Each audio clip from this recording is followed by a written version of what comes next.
உங்களுக்கு ஒன்று தெரியுமா? தெலுங்கானால சரியான மழை வெள்ளம். அங்கே 15 பேர்கிட்ட இறந்துட்டாங்க. 14 லட்சம் கிட்ட பேர் பாதிப்படைஞ்சிருக்காங்க. ஒரு ஆயிரக்கணக்கான பேர் முகாமில் தங்கியிருக்காங்க. அந்த மாதிரி ஒரு வெள்ளம் புரட்டி போட்டுருச்சான். 3 நாளைக்கு மழையாம். ஆமாம் ஆமாம், நானும் கேள்விப்பட்டேன். ஆந்திரா அப்புறமா தெலுங்கானா இந்த ரெண்டு இடத்துக்கு இடையில ட்ரெயின், பஸ்ஸு, அந்த போக்குவரத்து எல்லாமே கட் பண்ணிட்டாங்களாம். அந்த அளவுக்கு வெள்ளம், மழை, அந்த மாதிரி. மக்களுக்கு நிவாரணப் பொருள் எல்லாமே வழங்குறது எல்லாமே நடந்துட்டு இருக்காங்க. இப்போ இருக்கிற அந்த கால சூழ்நிலை இருக்கு இல்லையா, எங்க அதிக மழை வருது, எந்த இடத்துல ரொம்ப அதிகமா வெயில் வருதுன்றது மாறி மாறி திடீர்னு நடக்குது. அதனாலதான் இவ்வளவும் காரணம். ஆமாம், இப்போ கூட ஹைதராபாத்தில் ஒரு 6 அடிக்கு மட்டும் மழை பெஞ்சிச்சான். அது ஒரு 6 அடி, அதாவது ஒரு தெரு வரைக்கும், ஒரு தெருவுக்கு மட்டும். தெருவில் இருக்க எல்லாரும் சுற்றி பார்த்தாங்களாம். ஒரு தெருவுக்கு மட்டும் மழை பெஞ்சிருக்கா. கொஞ்ச நாளைக்கு முன்னாடி தான் இந்த சம்பவம் நடந்துச்சு. ஆனால் இப்போ பார்த்தா தெலுங்கானா, ஆந்திரா அந்த இடத்துல எல்லாம் பார்த்தீங்கன்னா அவ்வளோ வெள்ளம். ரேவந்த் ரெட்டி அவங்களோட சிஎம் இருக்காங்க இல்லையா, அவங்க என்ன பண்ணிட்டாங்க, நிவாரணப் பொருள் அது இது எல்லாமே அனுப்பி பார்வையிட்டுருக்காங்க. ஒரு 31 பேர்கிட்ட இறந்துட்டாங்களாம். நிறையா பேர், லட்சக்கணக்கான பேர் பாதிப்பு. அந்த மாதிரி ஒரு வெள்ளம் வந்துருச்சா தெலுங்கானா சைடு. ஆந்திரால சந்திரபாபு நாயுடு அவங்க இருக்காங்க இல்லையா, முதல்வர், அவங்க போய் பார்வையிட்டு இருக்காங்க. ஆந்திரால கிருஷ்ணா நதிக்கரை வெள்ளப்பெருக்கு ஏற்பட்டு அங்க நிறைய பேர் பாதிப்பு உள்ளாயிருக்காங்க. தெலுங்கானால மழை பெஞ்சனால அந்த நிலத்தோட தாழ்வான பகுதி இருக்கு இல்லையா, அங்கெல்லாம் தண்ணி முங்கிருச்சு. ஆந்திரால கிருஷ்ணாவோட நதிக்கரையோட வெள்ளப்பெருக்கு ஏற்பட்டு நிறைய பாதிப்பு உள்ளாயிருக்கு. எப்படிலாம் நடக்குது பாரு. காற்றழுத்த தாழ்வு நிலை, அதனால தான் அதிகமாக மழை பெஞ்சிருக்கு ஆந்திராவில், தெலுங்கானாவில். அதுவும் ஆந்திராவில் விஜயவாடா பகுதியில் நிறைய மழை, ரொம்ப கொட்டி தீர்த்துருச்சு. கம்மம் அப்படின்ற ஊர்லேயும் அதிகமாக மழை பெஞ்சிருச்சு. இந்தியன் மெட்டராலஜிக்கல் டிபார்ட்மெண்ட் இருக்கு இல்லையா, அவங்க ரெட் அலர்ட் கொடுத்துருக்காங்க. எப்போனா செப்டம்பர் 2 சில இடத்துல ரொம்பவே ஹெவியா, ரொம்பவே அதிகமா மழை வரும் அப்படின்னு சொல்லியிருக்காங்க. பீப்புள்ஸ் எல்லாருக்குமே தெரியும், நிறைய வெள்ளமும் வந்திருக்கு. தெலுங்கானால 99 ட்ரெயினை கேன்சல் பண்ணியிருக்காங்க. 54 ட்ரெயினை மாத்து வழியில் பண்ணியிருக்காங்க. இது யார் பண்ணியிருக்காங்க அப்படின்னா, தெலுங்கானால தான் south central railway network, SCR சொல்லுவாங்களோ, அவங்க தான் பண்ணியிருக்காங்க. ஏன்னா அங்கங்கே தண்ணி தேங்கி நிற்கும். அப்போ போக்குவரத்து நிறைய இடத்துல பாதிப்புள்ளாகும் இல்லையா, அதனால இந்த கனெக்ஷன் எல்லாம் மாற்றிருக்காங்க. அதே மாதிரி இப்போ தெலுங்கானா ரெவென்யூ மினிஸ்டர் ஸ்ரீனிவாஸ் ரெட்டி அவங்க என்ன பண்ணியிருக்காங்க சொல்லியிருக்காங்க அப்படின்னா, 9 பேர் தவறிட்டாங்க, இறந்துட்டாங்க அப்படின்னு சொல்லியிருக்காங்க. ஏன் அப்படி வேற வேற இடம், 9 பேருமே ஒரே மாதிரி இல்லை, வேற வேற இடம். அந்த வெள்ளம் காரணமா, மழை வெள்ளம் காரணமா நடந்த இதுல தான் இறந்துருக்காங்க. ஒரு பொண்ணு கார்ல போயிருக்கா, பார்த்தா வெள்ளம் அடிச்சிருச்சு. எல்லாமே அந்த போக்குவரத்து தான். மழை இப்போதைக்கு கம்மியா பெய்யும், அப்புறமா நம்ம நின்று போய்க்கலாம் அப்படின்னு நினைப்பாங்க. அந்த மாதிரி சமயத்துல அந்த மழை அதிகமாகி அந்த காரை அடிச்சுட்டு போயிடுது, இல்லை அவங்க நடந்துட்டு இருக்கப்போ அடிச்சுட்டு போயிடுது. அந்த மாதிரி 9 பேர் இறந்துருக்காங்க அப்படின்னு சொல்றாங்க. அதனால ஸ்கூல், காலேஜ் எல்லாத்துக்குமே லீவ் விட்டுருக்காங்க. ஹெவி நிறைய மழை வெள்ளம், அதனால லீவ் விட்டுருக்காங்க. ஆந்திர பிரதேஷ் கவர்மெண்ட் வந்து என்ன சொல்லியிருக்காங்க அப்படின்னா 4.5 லட்சம் பேர் வந்து பாதிப்பாயிருக்காங்க அப்படின்னு சொல்லியிருக்காங்க.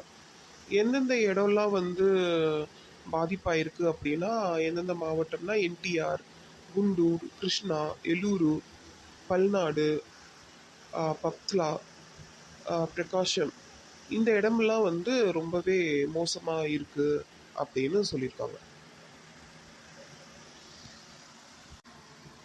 இப்போ ஆந்திர பிரதேஷோட சிஎம் இருக்காங்க இல்லையா, அவங்க என்ன சொல்லியிருக்காங்க அப்படின்னா அங்கே இருக்க அக்ரிகல்ச்சர் லேண்டெல்லாம் இருக்கு இல்லையா, அதெல்லாம் வந்து ஹாரிகல்ச்சர் அக்ரிகல்ச்சர் லேண்டு எல்லாமே வந்து ரொம்பவே சேதமாயிடுச்சாம்.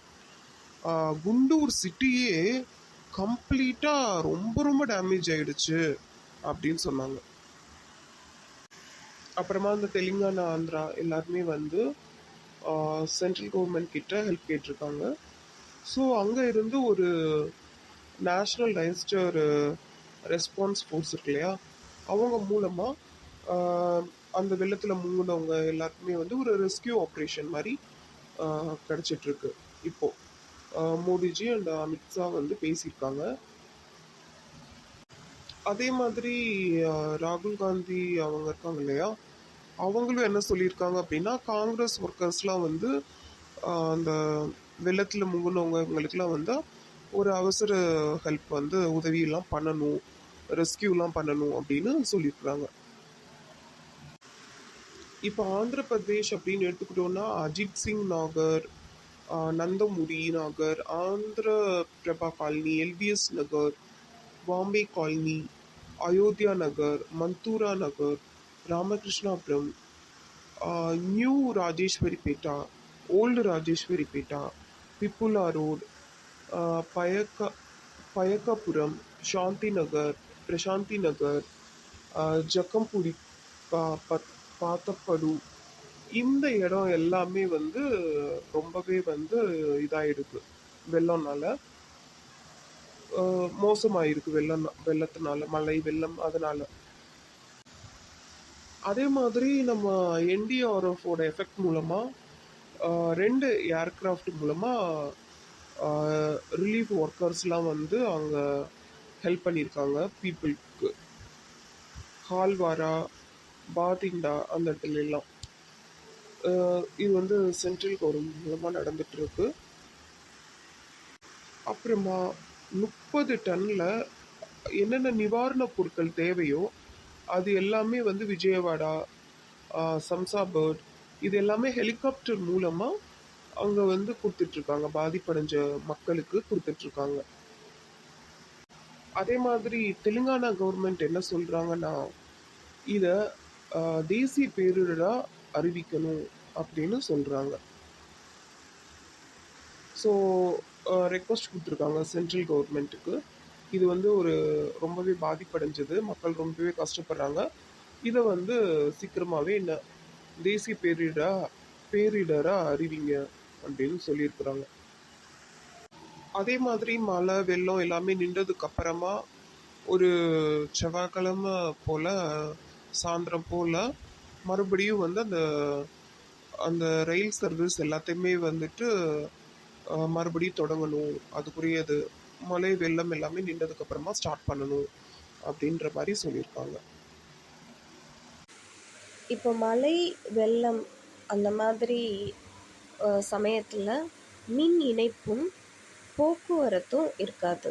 அதனால் எப்போல்லாம் வந்து ரெட் அலர்ட் கொடுக்குறாங்களோ அப்போல்லாம் அதுக்கு முன்னாடியே என்னென்ன பொருட்கள் தேவையோ அதை முன்னாடியே வாங்கி வச்சுக்கணும்.